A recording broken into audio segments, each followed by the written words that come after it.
I got really clear about what I wanted to do. I'm feeling old. 17 years ago. Like to the point where I was able to sort of craft my own, collect my own quest for my life and really get specific about the words around it. And it became kind of a mantra for me to pull me towards everything that I care about. And so that life quest is very much rooted in and inspired by a lot of the things that you were just sharing, because it's ultimately rooted in regenerative culture. But it's really to harness the power of art and shared experience to catalyze social and systemic change and merge disciplines and help people learn together. And that is really working at the intersection of art and science and technology and nature and design. And I relate to myself as a protopian futurist and a regenerative artivist and an ontological designer. And a creative doula. And all of this has brought me to, I have my I have a background in fine art. I have a bachelor's in fine art and continuing education in sustainability and regenerative design, and then decolonial sustainability. And it has led me to so many wonderful opportunities throughout the years to really focus on how do we do these experiments and prototype this possible way of being in relationship with each other and as a benefit to all of life. And that over the last kind of chapter, especially through at the beginning of the pandemic, I hit a point where I realized after studying a lot of regenerative design that I noticed through that study that it was really about building the capacity of the system. And my particular part of the system that I was very inspired by and passionate about and deeply enmeshed within was the node of the creative, right? The artist, the designer, the cultural producer, folks who were helping to shift the paradigms through culture and through behavior, and from there, social systems, and ultimately larger systems of change. And so in order to build the capacity of that particular part of the system, that led me to focus on creating the Design Science Studio, co-creating. I'm a co-founder of it's an educational and cultural incubator and community of practice that is focused on creating a more equitable and just and regenerative world for all of life. And both Benjamin and Patricia are deeply a part of it. And there's 388 creatives from all over the world who have been a part of it. And it's a decade-long initiative that's connected to the work of Buckminster Fuller. My Creative Studio Hub Ritual and the Buckminster Fuller Institute came together to create the Design Science Studio in 2020 at the beginning of the pandemic. And whenever it went online because of the pandemic, there were the first round we did, there were over 300, almost 350 applications or something like this. And so we stuck to Dunbar's number and tried to keep those relationships to a reasonable size. But we've had the blessing to run the program 3 times. And though it's a decade-long initiative, the Design Science Decade was originally from the 60s to the 70s, and Bucky was like, hey, we've made all the right tools for all the wrong reasons, but we have everything that we need to create the possible futures that we know can exist in our lifetime to be of benefit and to shift away from extractive culture to regenerative culture. And so we went upon embarking on this quest to reignite that vision and use many amazing frameworks and tools. But one of the most important grounding ones was the comprehensive anticipatory design science, which is what design science is short for. And by doing this methodology in alignment with this intersection of art and activism and a variety of different creative applications and strategies and different modalities of design approaches, by incubating ourselves as, interdependent parts of a system to support helping be future good ancestors. We explored doing that through both incubating projects, the community as the project, and each of us as individuals. So it's been pretty amazing. I think 290 projects have been launched through it. Hi, Richard. Nice to meet you. I'm Roxy. I'm sharing a little bit about the Educational and Cultural Incubator that I've been co-stewarding since 2020, called the Design Science Studio.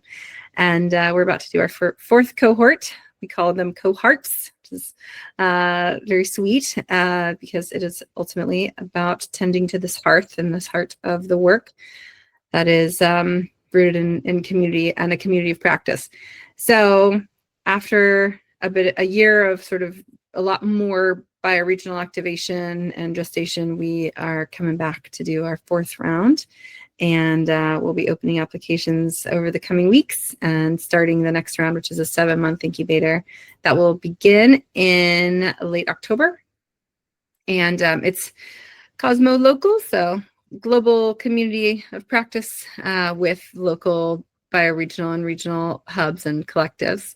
And it's really intergenerational, and it meets people at many different parts of their work, their career, sometimes at a turning point. Trish joined when she was at a really powerful turning point in her work as an incredible designer and systems thinker and polymath.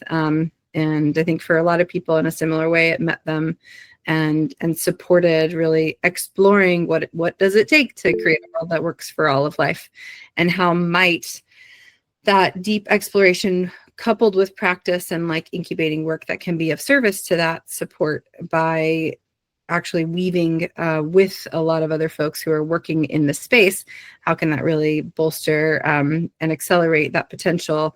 And one of the things that we have always leaned deeply into is the power of speculative design as well, in relationship with the narrative shifting capacities that are baked into having the new narratives for cultural change in practice. And so one thing that emerged from this through world building work is something called Regenera. And so Regenera was really built through, Regenera is a story of a floating city that periodically docks around the world, and it's the embodiment of a protopian city to give people the opportunity to connect with a possible way that we could be living in relationship with each other and the world in the future now. And so it's really about proactively prototyping these radically hopeful and inclusive futures that center previously marginalized voices, whether that be the earth or the people within it. And all of the projects of the Design Science Studio are also docked and connected to the story universe. And it supports this dialectic shift, the suspension of disbelief, to help people imagine these possible futures so that we can move towards them.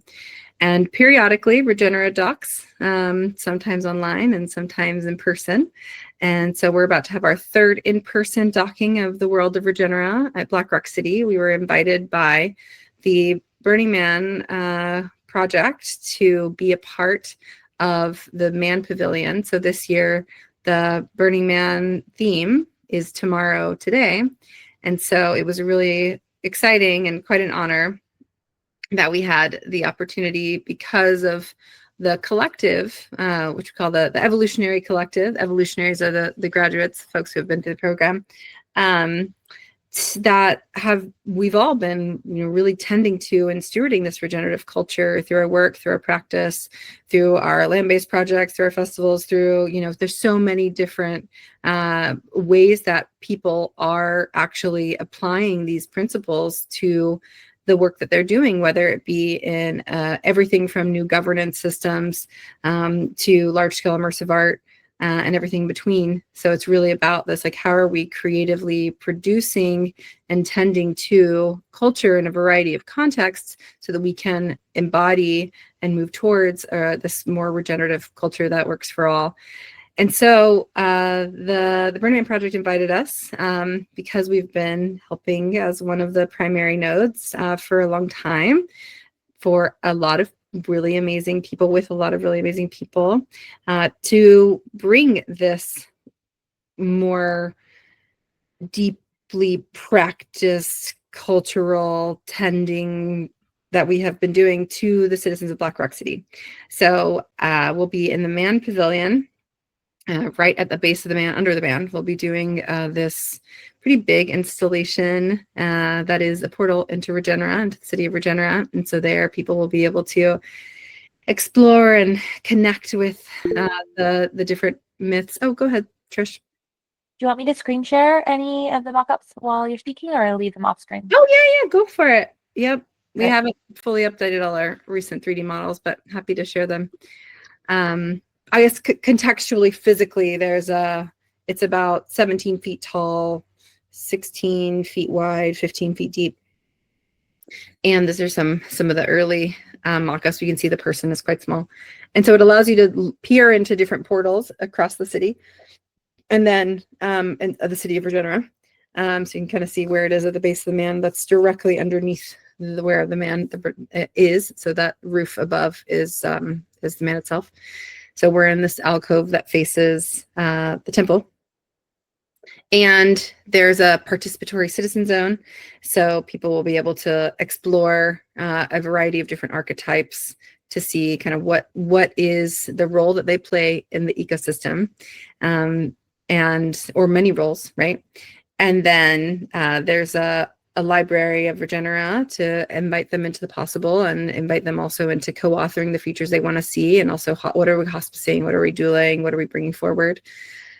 The different portals are, right here, they look like mounted paintings or images that they have depth to them. Some of them will be sculptural, and you can peer into different parts of into the city, into different work from across the community. And ultimately, it's an invitation to step into that possible future and to step into that possible way of being now.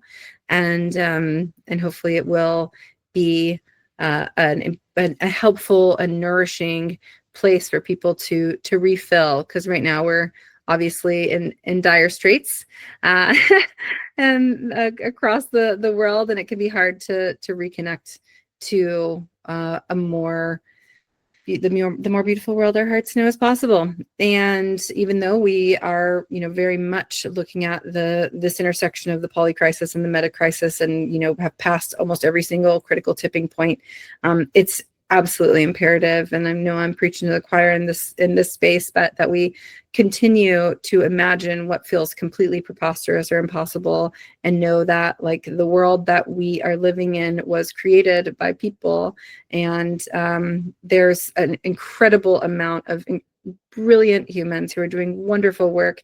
And it's really like that quote that the future is already here, it's just not evenly distributed. I think that's a lot of the work that's also being stewarded here in OpenCivics, and this participatory culture to help shape the world and the way that we relate with each other is ultimately what I call kind of cultural ecology. It's deeply relational. And so we get to practice that, we get to play that, we get to suspend our disbelief, and then bring that forward into the work that we're doing. So it'll be really exciting to have this upcoming exhibition, and then invite another crew from folks all over the world to join in to the next round of the Incubator, and ultimately to just continue to play and weave together and create real world actionable projects that are catalytic. Go ahead, Trish. Sorry, I missed your hand raise there. I just wanted to remind you before we round out to some questions, what people either here or watching this video can do to participate or contribute towards the project. And I am screen sharing a list that we put together of those things, just in case that's helpful. Yeah, wonderful. Yeah, so for anybody who is going to be at Burning Man, there's an opportunity for you to come as a character and a citizen of Regenera and be an embodiment of that, and invite people to play and explore, and really, depending on what your character or your archetypes are, to to really bring that forward, to invite that in others, and help them also navigate through these possible futures, and the way that they're kind of living in kinship and interdependence and relationship. So the immersive character kind of performance, or other people will also be doing spoken word or different kinds of like musical performances. There's also the councils of Regenera will meet. So people who might want to read something or give a talk or hold a circle, that sort of opportunity will be there. We have a fundraiser going that we have almost not shared at all because we've been so focused on doing the work. But yeah, it's not huge. It's about $12K, and it will make a huge difference. So anybody who can donate anything at all will be wildly supportive for the crew that is making all of this. And the piece will not be burned. It will live on, and we'll be able to continue to expand upon it and install it in other places. There's also digital artifacts that people can contribute, which is exciting. So we're going to be printing some zines, magazines. We'll also be embedding some of the contributions from folks into prompts or into the books. So that's one part. Another part is inside of there's kind of two couches that have grown together, and enmeshed with them are speakers, and they're playing some of the myths of new narratives for cultural change and things of that nature. So here it's sort of modeled as one bench across from the big archway. So there's an opportunity to actually send in stories, and this allows people, as they like gaze upon and look and listen, to start to connect with that potential. There's build days over the next 2 weeks for anyone who might be in or near or wanting to be in the Bay Area to support. And so we'll be building all the way up until the 17th. So definitely opportunity to contribute there. And yeah, come on in and join and play and explore the world and contribute to all that's being birthed and doulaed and hospiced. Those are all really great ways to get involved, or just follow along. We'll be sharing fairly often in Instagram and LinkedIn, and we're not particularly good at being on Blue Sky yet, although we have an account. But a lot to do, not a lot of people doing it, so we'll do our best to keep letting everybody know. And we have a waiting list also for the upcoming cohort, and that is on the Design Science Studio website. So people can just sign up, and they'll be the first to know whenever the applications go live in a few weeks. And yeah, it'll be really spectacular. There's few things that I look forward to more in this world than the experience of being inside of the cohort of the Design Science Studio. It's so nourishing. And that kind of feeling of being with others and finding the others, and that encouragement to create that work and to be inside of that space, and to do what feels just like sometimes swimming against an intense current of some of the current culture, but actually noticing that there's another current that carries us forward, and it becomes a lot easier when we're together. So really excited to do it, and it's so nice to get to share a little bit about it with such dear friends who are doing such amazing work and have been a part of it too.